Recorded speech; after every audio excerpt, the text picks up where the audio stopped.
ಒಂದು ಈಗ ಮೆಜೆಸ್ಟಿಕ್ ಇಂದ ಹಿಡಿದು ಈಗ ಚಿಂಗಾರಿ ತನಕ ಏನು ರಿಲೀಸ್ ಆಗಿದೆ, ನಾವು ಇದನ್ನೆಲ್ಲ ಒಂದು ಪುಟದಲ್ಲಿ ಬರೆದಾಗ ಇದೊಂದು ಸಿನಿಮಾ ಇನ್ನೊಂದು ಪುಟದಲ್ಲಿ ಬರೆಯುವಂಥ ಸಿನಿಮಾಗಳು ಈ ಹಿಸ್ಟಾರಿಕಲ್ ಸಿನಿಮಾ. ಒಂದು ಪುಟ ಅನ್ನೋದಕ್ಕಿಂತ ಒಂದು ದೃಶ್ಯ ಕಾವ್ಯ, ದರ್ಶನ್ ಅವರ ಒಂದು ದೃಶ್ಯ ಕಾವ್ಯದಲ್ಲಿ ಯಾವತ್ತೂ ಅಷ್ಟೇ ಇನ್ನು ಮುಂದೆ ಸಂಗೊಳ್ಳಿ ರಾಯಣ್ಣನ ಯಾರು ಮರೆಯಲ್ಲ. ಆ ಸಂಭಾಷಣೆ ನೀವು ಓದಿದ್ದೆ ಅಂತ ಹೇಳಿದ್ರಲ್ಲ, ಆ ದೃಶ್ಯ ನೋಡ್ಬೇಕಾದ್ರೆ ಹೇಳಬೇಕಾದ್ರೆ ಕೆಲವು ಸಮಯ ನಿಮ್ಗೆ ಅನ್ಸಿರುತ್ತೆ ಸಂಗೊಳ್ಳಿ ರಾಯಣ್ಣ ನನ್ನ ಮೇಲೆ ಬಂದಿದ್ದಾರೆ, ನನ್ನ ಆವರಿಸ್ಕೊಂಡಿದ್ದಾರೆ, ಆ ಥರ ಅನ್ಸಿರುತ್ತಲ್ವ ಎಲ್ಲದು?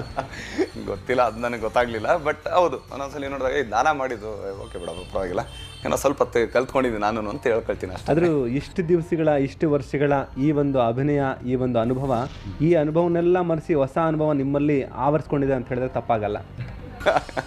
ಆ್ಯಕ್ಚುಲಿ ಆ ಸಿನಿಮಾಯಿಂದ ನಾನು ಶೂಟಿಂಗ್ ಮುಗಿಸ್ಕೊಂಡೆ